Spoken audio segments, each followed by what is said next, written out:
Welcome to all who've joined us for Global Minnesota's Global Conversation. Tonight, we're going to be looking at a topic that's one of the many on the global foreign affairs agenda, Myanmar and ASEAN. And this topic is part of the National Global Conversations Great Decisions Program, which many groups all over the state of Minnesota and all over the nation gather each month or many months in the year and take a specific topic and dive deeply into that question that's on our nation and on the planet's mind in terms of global and foreign affairs. And these conversations are often topics that we are as a nation grappling with. And one of the many, and one that we'll be tackling tonight, is one that especially impacts us here in Minnesota because we have so many people who've come here from Myanmar. And so tonight's guest and tonight's conversation will be, I think, especially important for all of us coming to know more about our neighbors, coming to know more about the planet, and giving a deeper sense of some of the options and possibilities, some of the directions things can go.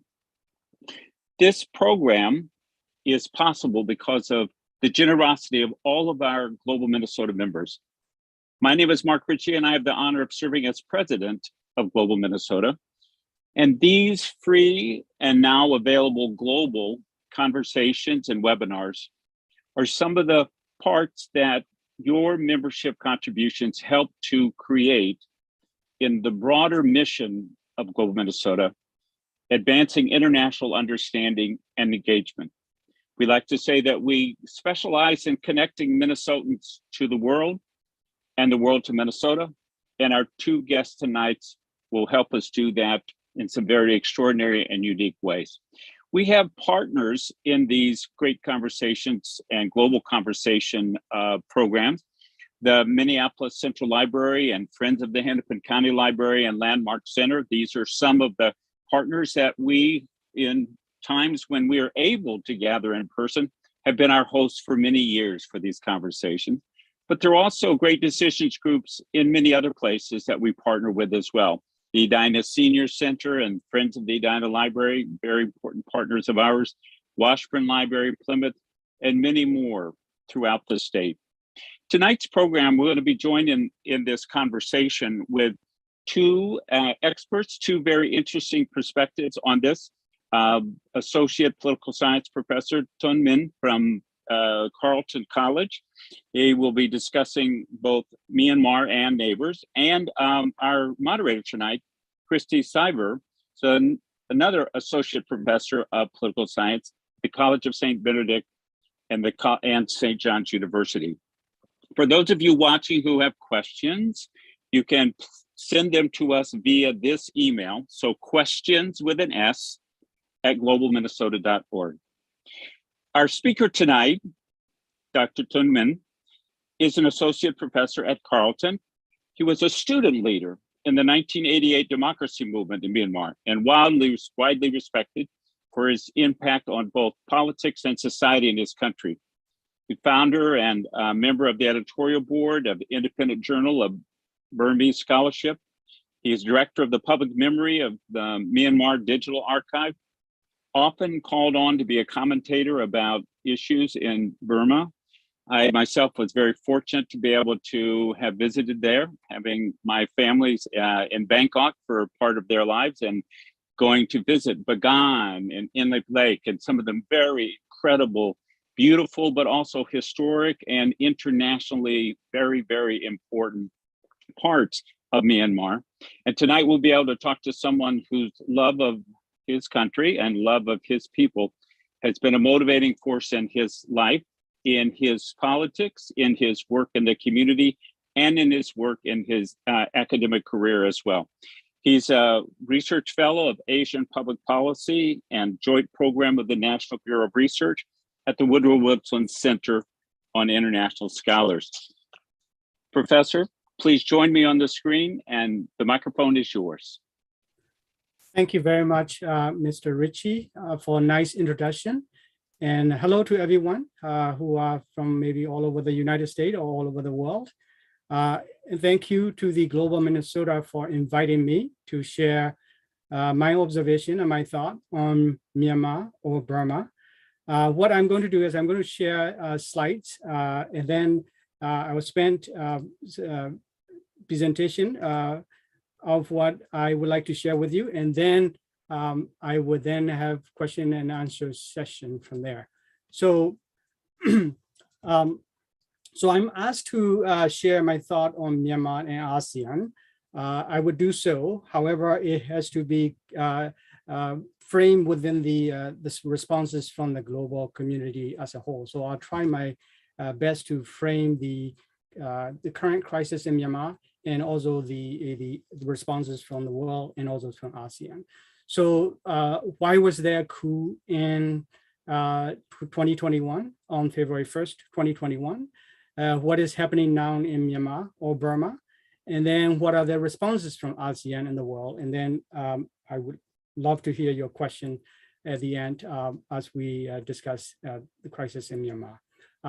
So with that, if you are familiar with Myanmar, you would know that Myanmar or Burma had a nominal transition to democracy. That democracy started out in 2010 and ended in 2021 on February 1st.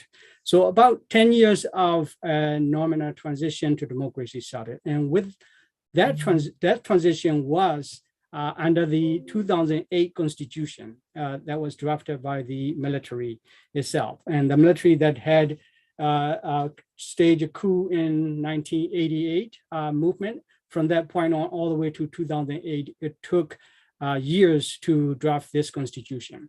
Under this constitution, the military controls three ministries of the government: Defense, Ministry of Defense, and then Ministry of Interior, Ministry of Border Affairs, which are basically having to do with ethnic minority areas in the border area, especially. In addition to the control of the budget and functions of those three ministries, the commander-in-chief also appoints 25% of national and regional state parliaments, handpicked by him.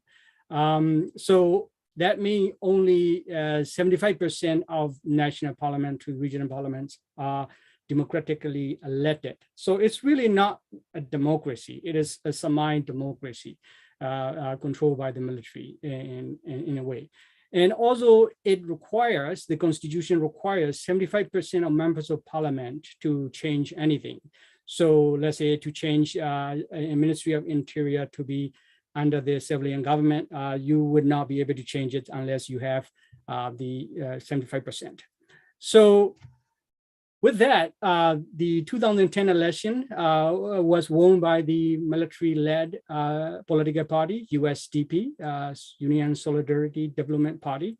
And that party run led by the former military general U Thein Sein, and he led the government from 2010 to 2015. In 2015, the National League for Democracy, NLD, led by Daw Aung San Suu Kyi, won the election, landslides. So from 2015 to 2020, it was sort of a democratic government in a sense that the National League for Democracy Party, civilian party, was leading the country.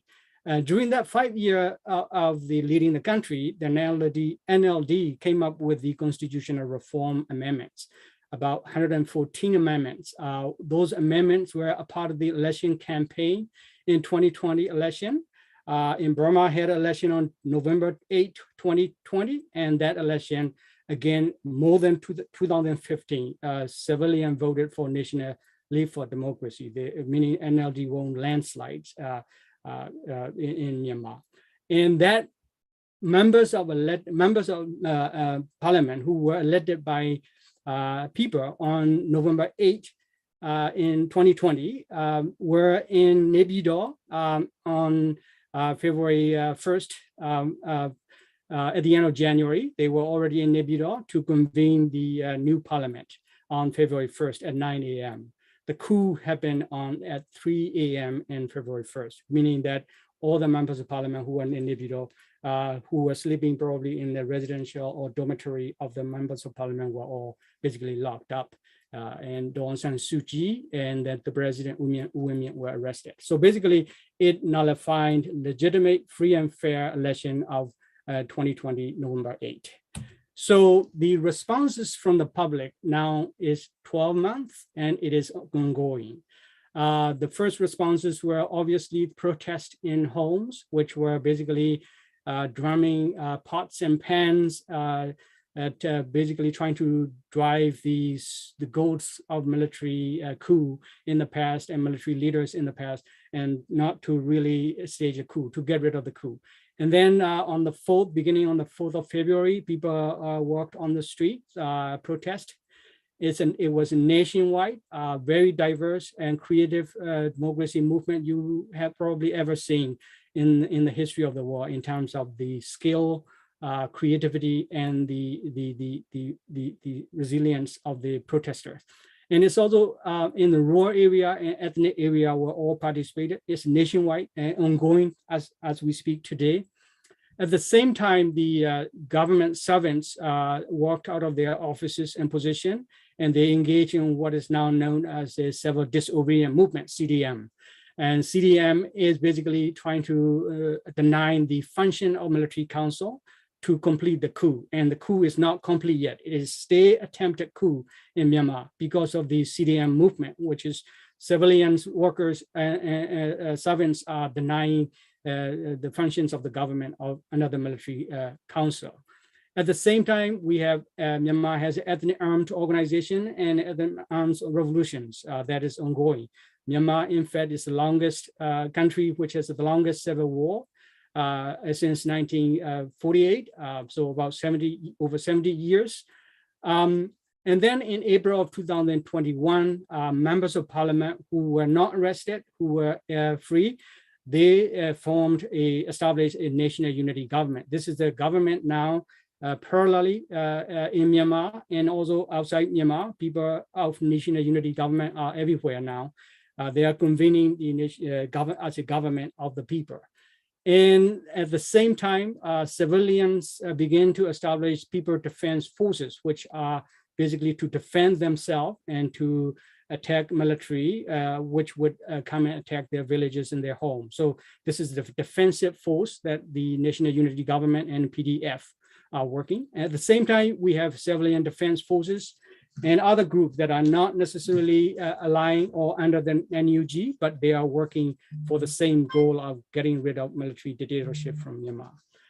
So the responses, if you can see the first map here, you can see within 1 month, you get a number of clashes here by the red area where the clashes between civilian forces, resistance, and the military had been ongoing. This is just in 1 month. You have about over 605 clashes in that period from January 1st to first week of January to the first week of basically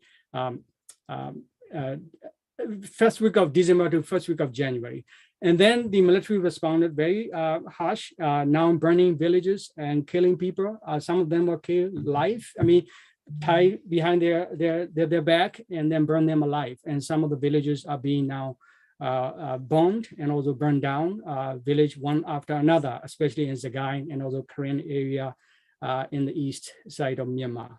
So with those responses from the Myanmar military, the people are continuing their resistance now, both peaceful protests, CDM, and also at the same time, people defense forces, civilian forces that are with arms.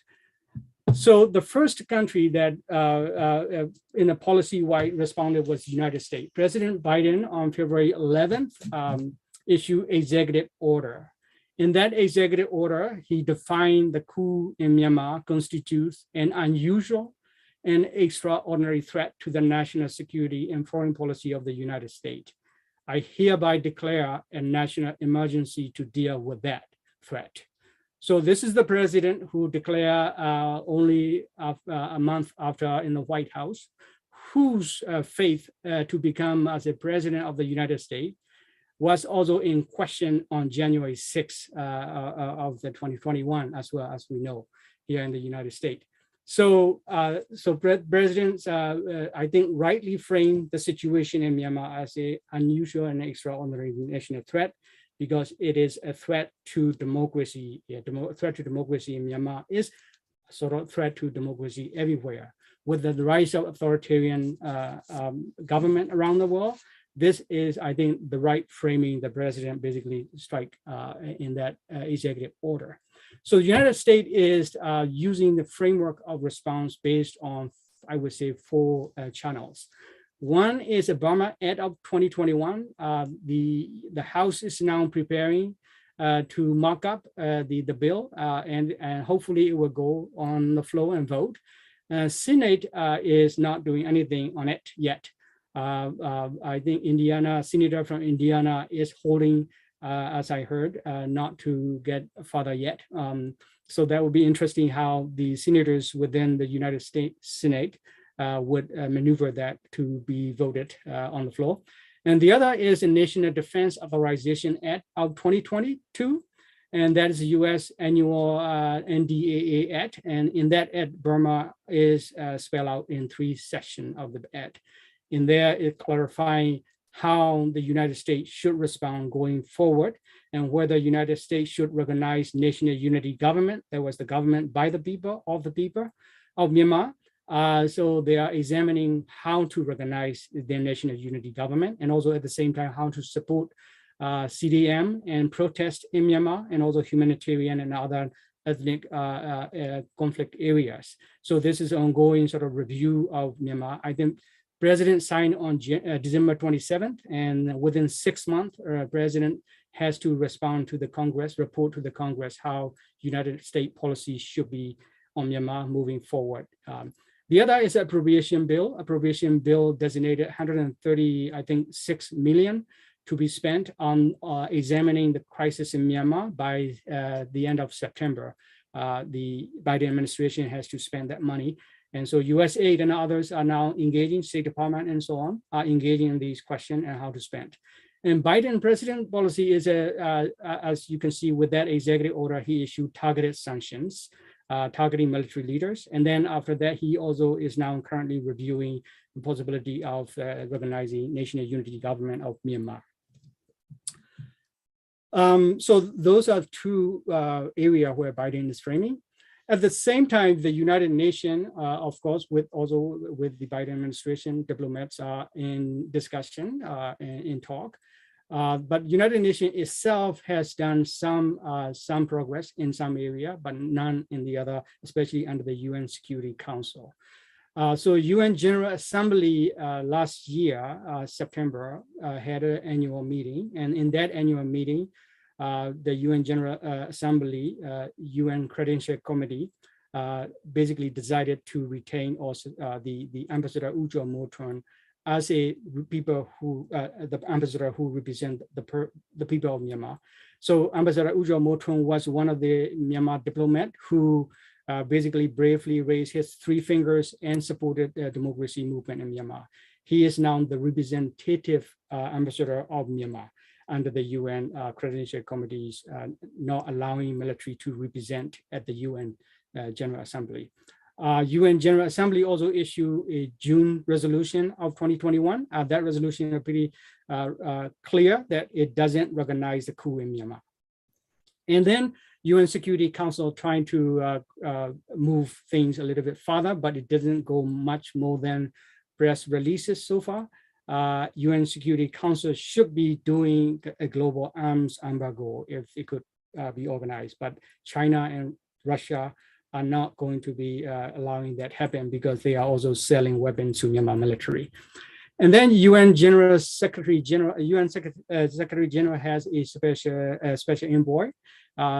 Special envoy is basically setting agenda for the Secretary Generals, and with regard to Myanmar, she has made a statement recently in the media saying the ASEAN centrality, Association of Southeast Asian Nations centrality should be the UN's approach to this, because ASEAN is a regional organization. Myanmar is a member of the ASEAN. So this is currently how ASEAN centrality is being proposed by the UN. So with ASEAN, Association of Southeast Asian Nations, the way in which ASEAN responded to Myanmar crisis was by meeting of high-level meeting on April 24th, 2021. With that, it issued 5-point consensus. At that meeting, military leader Mian was there, and he definitely agreed with the 5-point. But the ASEAN's approach is mainly dictated by the influence of China and Singapore, because Singapore is the largest foreign investor in Myanmar, and then followed by China in Hong Kong and Thailand, so on. So the Singaporean also banks, private banks, UOB, OCBC, and DBS, those 3 banks have been reportedly holding the Myanmar Central Bank's foreign reserve, which is about $5.7 billion US.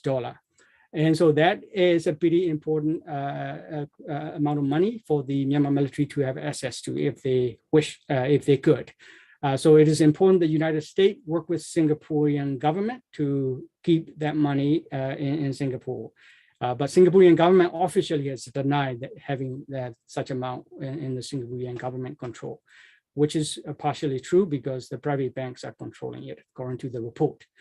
And then Cambodia recently became a chair for this year. And so Cambodia attempted to break through, but it went nowhere.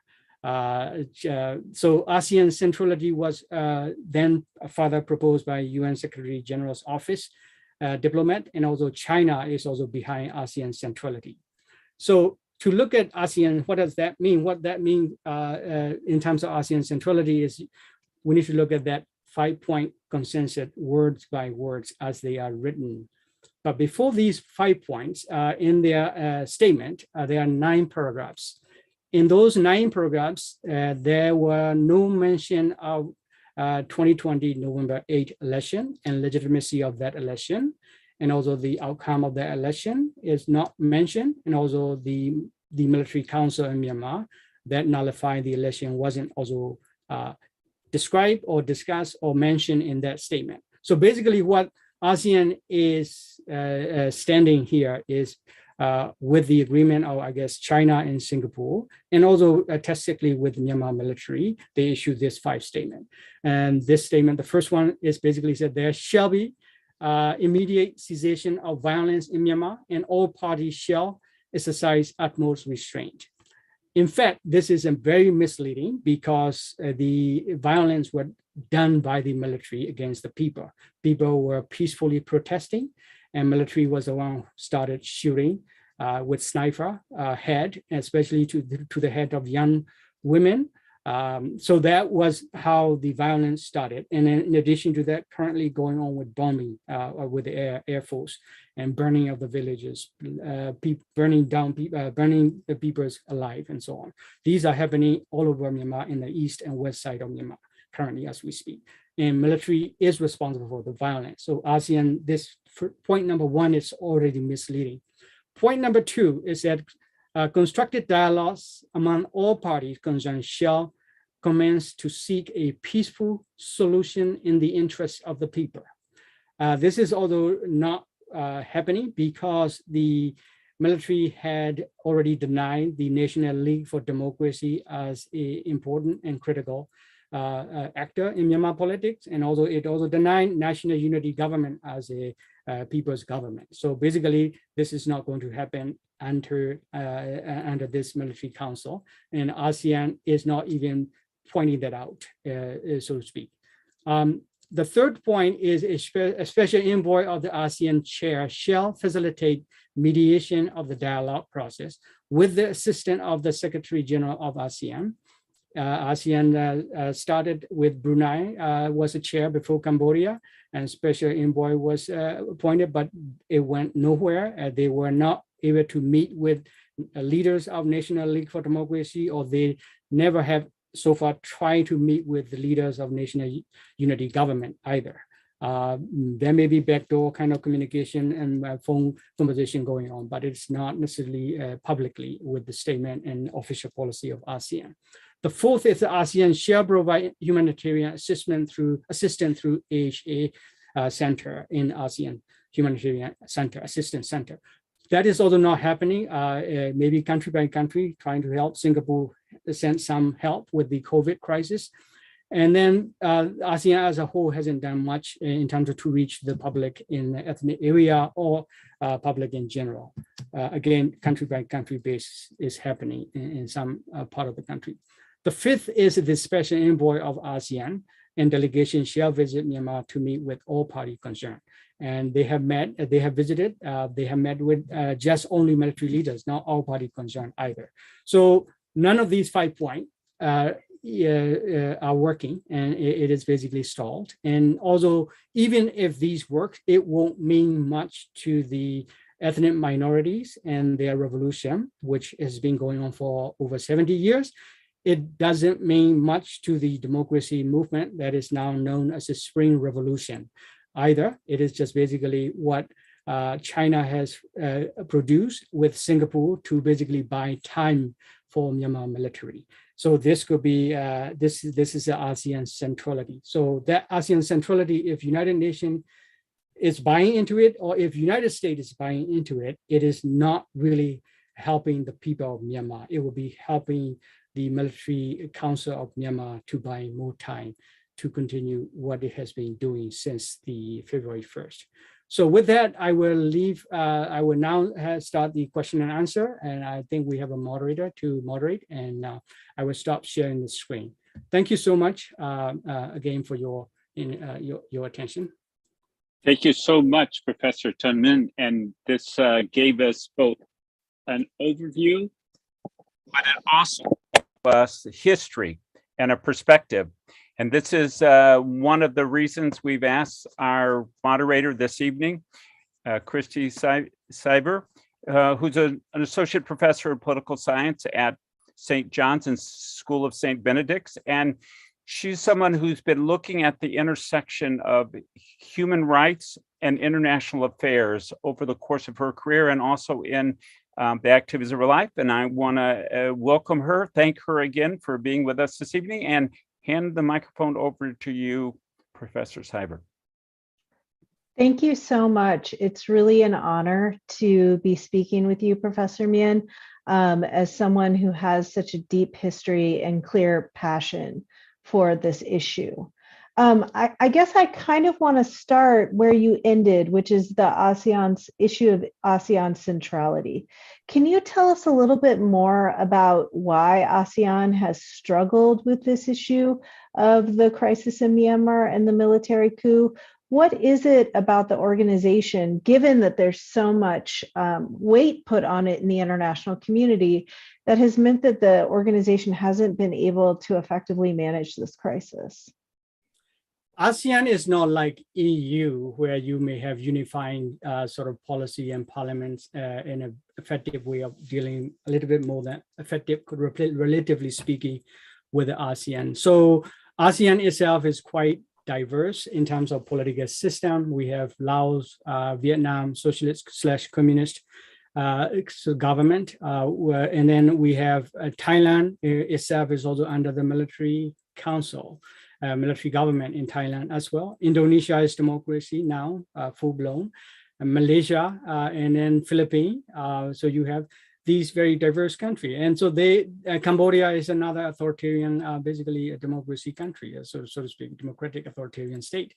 So if you look at the diversity of these political regimes in ASEAN, and also the level of economic developments also is very different, meaning that go all the way to healthcare, education, all of that. And ASEAN as a whole is struggling with that, and they are working towards somewhat ASEAN identity and ASEAN unity, and ASEAN's basically centrality is just one of the themes that they're trying to drum up. And so crisis in Myanmar, maybe they thought it is an opportunity to present ASEAN as a whole and then represent the ASEAN and then create a unifying policy.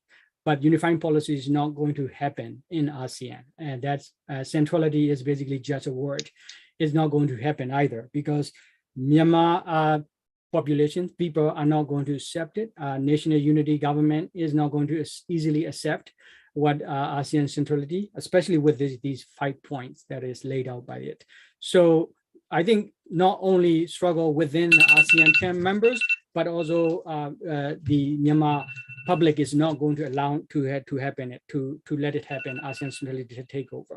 So that is the reason both the domestic situation in Myanmar and international context within ASEAN are probably going to forbid ASEAN centrality to take place.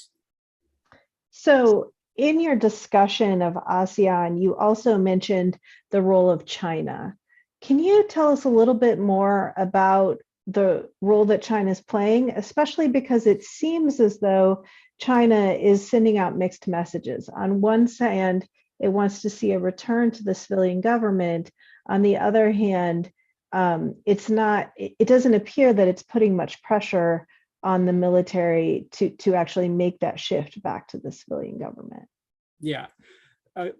So China, when we say China, we have to break China down into different pieces, because China's tend to operate in that way than a unifying sort of Chinese policy in some cases. Break it down is important. Second is the Chinese history with Myanmar. It's very important. So I will start with the first one, which is the breaking down China. Chinese investment in Myanmar during the 10 years from 2010 to 2020 is at the top, with Singapore being at the top. So basically, investment from Singapore, Hong Kong, China are basically the same. Some of the Chinese companies are registered in Hong Kong. Some of them are registered in Singapore to skirt some of the international sanctions and so on. So overall, within 10 years, China, the total investment from Hong Kong, Singapore, and China has about 60.17% of total foreign investment in Myanmar. The China control. And in terms of billions of dollars, we're talking about 55.7 billion US dollar worth of money. This is not including selling weapons to ethnic minorities, ethnic arms organization that China has also influential position in, especially in Shan State Northern Arms ethnic groups, so-called known as the Northern groups, and also Arakan, AA, and all of that, Chinese relationship with, so we're not counting these money yet, okay? And then plus China had invested since the coup in Myanmar, it's about 10 billion since February 1st, 2021. Those investments are reportedly going into, including reported by the Military Council's New Light of Myanmar newspaper, reportedly going into electricity and the agriculture. Now, dry zone agriculture trainings are underway with Chinese investment, which is a kind of urbanization they're imagining, that trying to create. That Myanmar military is also, I think, in some way trying to create that by getting rid of rural villages and town, and by bombing and Syrian style kind of bombing, trying to create forced urbanization in the 1960s that we know as a political scientist written by Huntington. Anyway, so this type of strategy is taking place, and so China is behind it. And because of that over 55 billion plus about in terms of projects, we're talking about 1,200 economic projects in Myanmar they control. And because of this investment or asset that you have, and although China is very comfortable and familiar working with council like military council, so they know that their asset need to be protected, and therefore they would rather work with the military council to do so. Dawn San Suu Kyi government started reviewing contracts and so on. It was trying to minimize Chinese investment in a slow and steady manner. And that was also 2020 election campaign promises and theme that National League for Democracy was running. In fact, that was the reason why President Xi went to Myanmar in 2020. And then later on, he sent his foreign minister all the way to 3 weeks before the coup. He was in Myanmar. Basically, China had to have green light to Myanmar military to do this, what they did. Do you think, so the European Union recently announced new sanctions that take aim at the oil and gas, the state oil and gas company. Will this move the needle at all in terms of generating pressure more than the sanctions that are already put on the military government? It would do some, but not necessarily sufficient enough to really help democracy movement to move toward or condition the military leader to quit what they're doing, right? It won't be that much. As I said, China, and then another country that is critical here is Russia. Russia, we are reading in the news with Ukraine. Russia was invited by ASEAN to conduct the first time ever in the ASEAN water Navy exercise, military exercise, invited by ASEAN in December, first week of December 2021. Russia participated with ASEAN Navy, and they had both virtual and on the water exercise as well. And so what that means to some extent is the ASEAN is also signaling to the country that are a freer democratic country that you better work with us, you better come to us as well, because if you don't, we have China and Russia next door to us, and they are also already spending money, and also militarily, they are also helping already. I think this may be the reason why the the Defense Authorization Act, the U.S.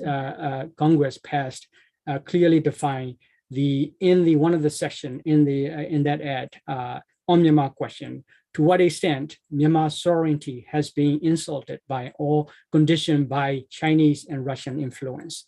And so this is one of the clauses within the NDAA. So I think going after Russia and China at the United Nations Security Council with the arms embargo will be more effective than the MOGE sanction. It has to be done. It should be done. And beginning with even like small thing like no-fly zones, since I show you the map, right? Bombing happening. So I think the international community has to be more honest with the global public about what it's doing. International diplomats has to be more open, transparent, and honest with the challenge the world as a whole face. They cannot be using traditional diplomatic language and pretend that we are deeply concerned. We are concerned. They can't just do it, because the rise of authoritarian system and leaders is a threat to freedom of all agencies and individuals around the world and democracy around the world. So this is a serious one. And I'm saying here, connecting the dot here, China and Russia alliance is moving forward. So sanctions are not going to be sufficient. They are meaningful in terms of politics and some way to state your position, but they are not sufficient to actually get the job done. So you've brought me to my next question, which is the idea of an arms embargo. Given that Russia is supplying the military government with weapons up to this day, and given what you've said about China and their interest in perhaps keeping the military government in power, how do you think an arms embargo can be crafted at the international level that will really be effective and take away some of the power of the military government? I think United Nations Security Council level, even the press release they were trying to produce on February 4th was watered down by China and Russia. Now, we're not talking even about the arms embargo and all that as UN sanction. We're just talking about press statement from the UN Security Council. So that basically gives you a sense of what can be done within the UN Security Council with the veto power of the China and Russia there. What United States and EU and other democracy can do is a creative, diversifying regional country-based arms embargo, regardless of whether China and Russia would follow through it, because it is necessary. Necessary in a sense, you got to really state your position, not just with the statement and sanction alone, but also clearly with action. So, European Union can take the similar the independent position on that, have arms embargo. In fact, United Nations just, I think, released a report, only 9 countries selling the weapons to Myanmar military, including China and Russia and Serbia and Belarus and including South Korea, which is very surprise to me. South Korea is involved in selling Myanmar military weapon. And United States used to be also selling, but I don't think anything going right now. But what I'm saying is I think the creative, more diversifying, if you were, polycentric approach to a global arms embargo might be useful way of going about it at this point, considering the veto power at the UN Security Council is heavy. So the other thing is UN Security Council itself have to be self-examining moving forward for its own organization, also for crises like Myanmar. Now, Myanmar democracy movement is very unique and the first of its kind in the history of the world's democracy movement, where the entire population is against the state military, state army. The Myanmar military is now behaving like the world's largest terrorist organization. So that what you're seeing is burning people alive in the villages, burning down villages, bombing indiscriminately, killing 1 year old kids in the lap of the father to 90 years old men beating up in the villages. All of these are, I mean, you couldn't imagine that the humanity would be capable of doing it in one way or the other. But what I mean, that is a threat to agency and freedom of anybody who can think. And so I think that message needs to be taken seriously. The people of Myanmar is sending very clear and peaceful way as well. They have been just engaging defensive war so far. Again, whenever the military is moving to attack villages, they will attack them. And so it's a very justifying in terms of just war theory and whatnot, war that they're engaging. So it gives you a clear message that United Nations has to be mature enough to face a future global crises that we are facing. So that's my observation and analysis of UN Security Council's task that at hand. It need a new way of thinking about doing arms embargo on a crisis like Myanmar. So listening to you, I can't help but see some parallels with the conflict in Bosnia, and what I'm wondering is there any, if an arms embargo might be ineffective because of the role of states like Russia, Serbia, and Belarus, should policymakers be thinking about potentially arming the opposition as a way of reaching out and responding to the Myanmar people who are continuing to protest the government, who are joining People's Defense Forces? Should that be on the table to actually arm the opposition? I think it should be on the table, but before we answer should question, what are the consequences of that, right? And people are, as I said, engaging in defensive war, and Myanmar people themselves are willing to engage, if in fact, offensive war right now against Myanmar military. In fact, Myanmar military members, including the police, 16,000. As of last week, the number from inside the military and also inside the CDM soldiers, Civil Disobedience Movement participants, soldiers and police are saying about 16,000 now. So even some of the low-ranking Myanmar military soldiers and police are joining the civilian PDF, People Defense Forces, and working with the people to get rid of Myanmar military dictators. I think it's a very legitimate way to think about whether we should arm. It would be a lot cheaper than invading Iraq or even sending a troop to Afghanistan. People themselves just need weapons. You don't need to drop soldiers, U.S. military soldier or tank in Myanmar. If you basically support the EAO, Ethnic Arms Organization, and the PDF, you might achieve what the world had never been able to imagine achieving by invading country and quote unquote democratizing countries, which are mostly failure around the world. Here, Myanmar people themselves are asking for help in that direction. And the other is, if you don't want to arm, and because of the diplomatic relationships and the diplomatic frameworks and international laws and so on, what you could do is you could all out give humanitarian assistance to ethnic arms organizations and civilian in Myanmar through national unity government. National unity government should be at least recognized in function. It is working with the people. If you don't want to recognize legally.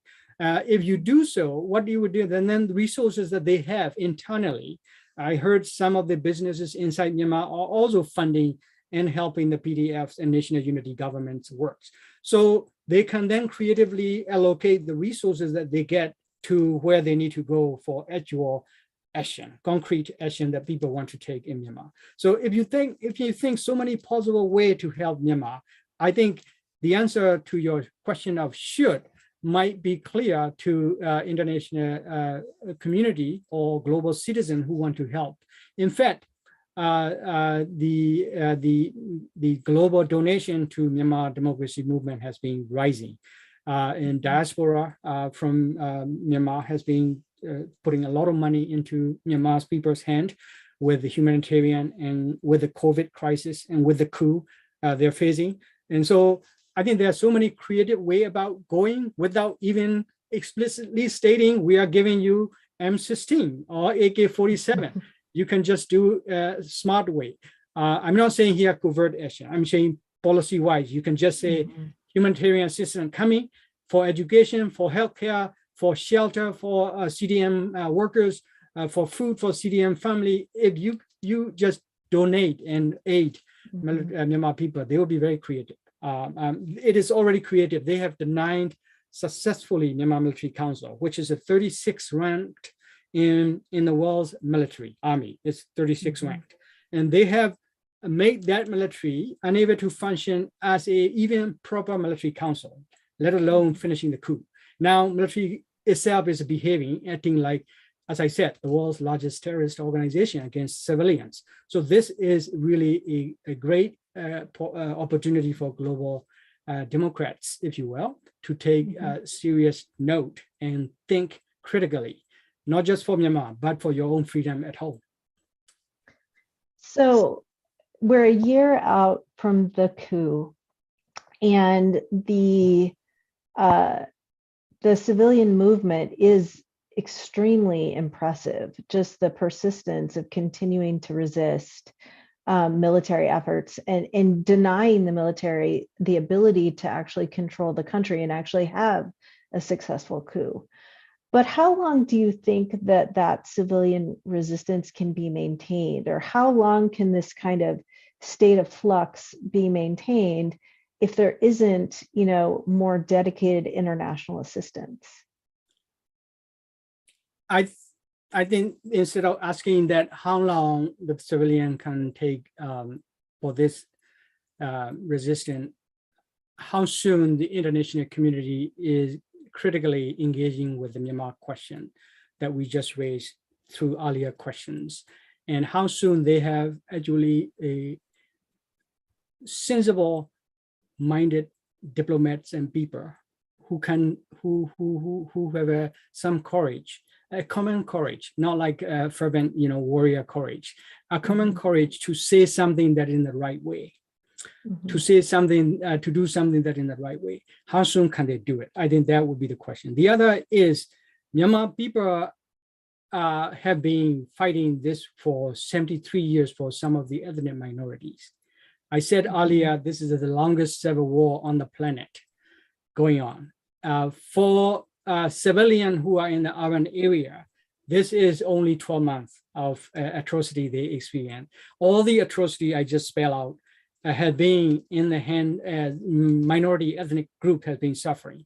And as recent as 2017, about 700,000 Rohingya people were pushed out of the country. Their villages were burned down, right?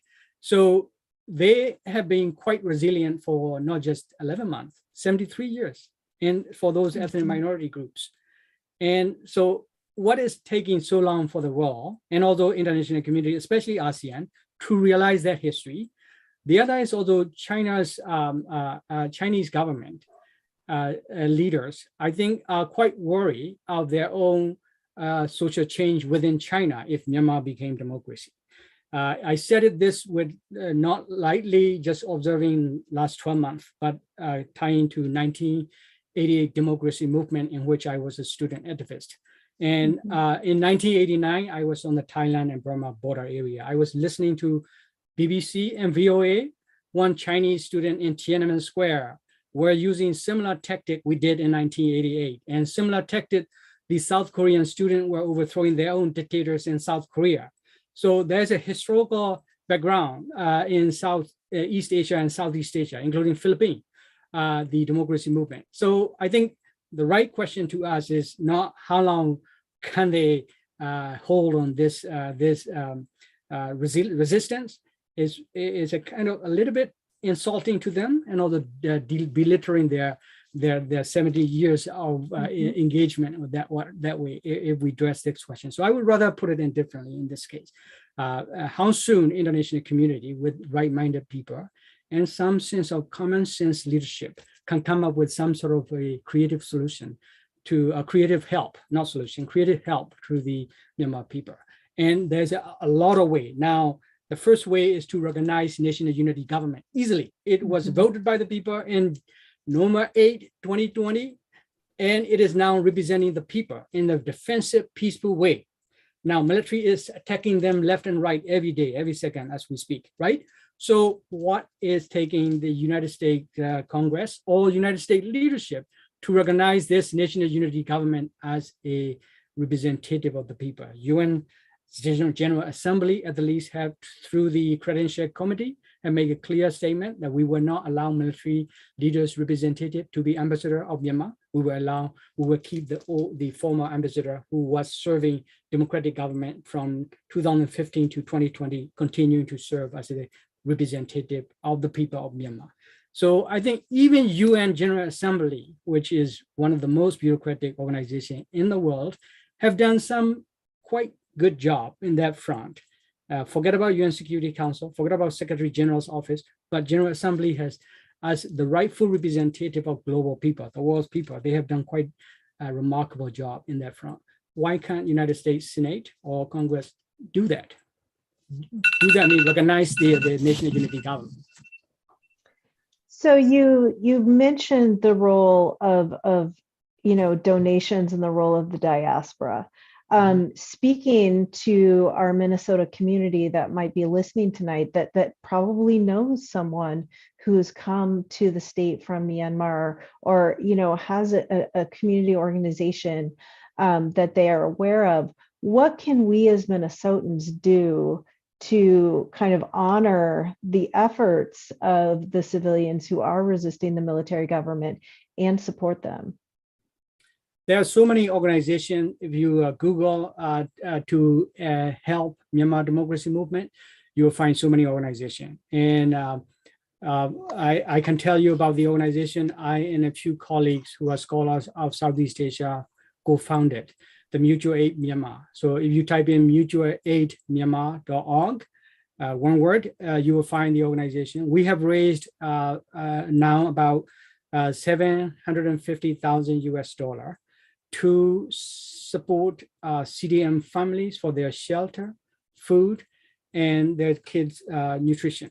And we are distributing locally on the ground with the local people in Myanmar. And this is one of the many organizations that are helping Myanmar people, including ethnic controls area. And so far we have been able to help about 15,000 CDM families with the donation from about 65 countries, individual donors, some of which are also businesses, multinational corporations are also having a matching donation with their employees' donation. So these global donors are helping. And Minnesotans can do similarly. You have the Korean Organization of Minnesota, and then other Korean organization within St. Paul, Minnesota, and also other the US-based NGOs that are working with, like Urban Roots in the Twin Cities. You can also help them to reach to different area of the country in Myanmar. So that's a small way. And the other is to call your senator, your congressman to pick up the Burma Bill 2021 that is now being mocked up at the House, and Senate is now sitting on it, not doing anything. And although at the same time, call them up and tell them to read carefully the National Defense Authorization Act, Section 1651 and others. There are 3 sections on Myanmar.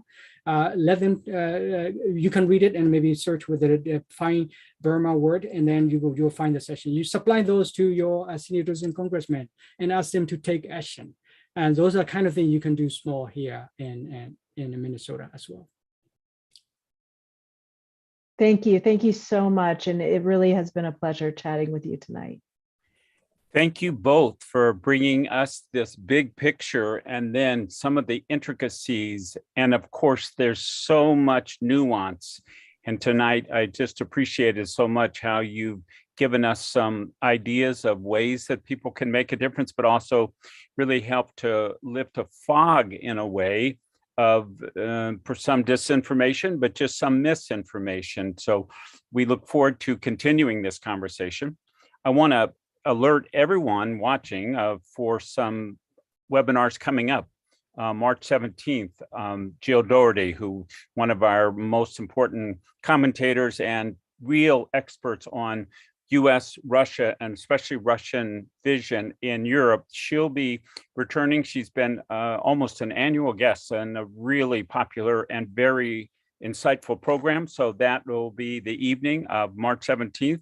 April 7th is our all-day World Health Day Symposium, focusing on accelerating health equity by design. Lots of international speakers and local, looking at what are people doing to address the injustices and disparities that we find in our healthcare system, especially as they've been exposed by the COVID pandemic. And then our own Global Minnesota board member, Ambassador Ross Wilson, and his wife, Margot Stark, who's also a Foreign Service officer. This evening of April 13th, they will be giving us the opportunity, or the first opportunity, to really hear about their experience in serving in our U.S. Embassy in Kabul in these last 2 years. And this experience, as you can imagine, is very special, very unique. Margot Squires, the Cultural Affairs Officer, was a Cultural Affairs Officer, and Ambassador Ross Wilson was the Charge d'Affaires, so the acting ambassador. So these are the kind of programs. You can find them on our website. Just go to globalminnesota.org, and there are many others as well. But tonight we had an opportunity to look more deeply into a region that's special because there's so many people in our own state from Myanmar, Burma. And we are blessed to have these neighbors who come from really around the world. But we know that there's also a great deal of connection and a great deal of concern. And so tonight we have a chance to know more about a part of the planet that's a long ways away, but a lot more about our neighbors who are right here with us. So with that, we want to thank everyone who tuned in tonight and invite you back. And again, if you're thinking about contributing in some way to Global Minnesota, please join us as a member. You can find information about that on the website. Your membership helps to keep these kind of programs available free of charge on a global basis, and there's lots of other benefits as well. So with that, good night, good evening, good morning, wherever you're watching us from, and to our 2 special guests tonight, thank you again. Good evening. Thank you.